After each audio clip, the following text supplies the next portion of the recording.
Сәлем достар, сіздермен Жұлдыз. Бүгін сіздермен әсіресе осы көктем айларында жиі қолданылатын салат, редиска салатын жасаймын. Міндетті түрде видеоның соңына дейін қараңыздар және де маған тіркеліп лайк басып кетуді ұмытпаңыздар. Ең алдымен редискамызды осылай турап аламыз, жақсылап жіңішке етіп тураймыз.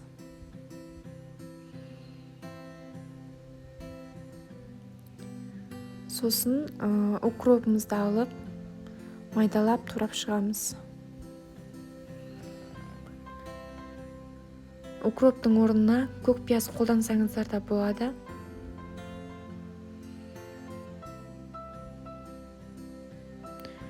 Сосын кішкене пиязымызды тураймыз. Пиязымызды жіңішке етіп турауымыз керек.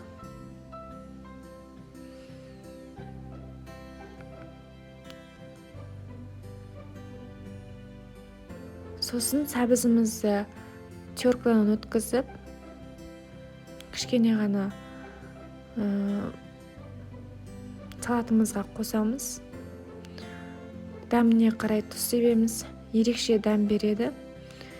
Сосын кішкене ғана майонезімізді қосамыз. Майонездің орнына айран немесе сметана қоссаңыздар болады. Мен майонез қостым. Осымен салатымыз дайын болды. Өте дәмді әрі оңай жасалады.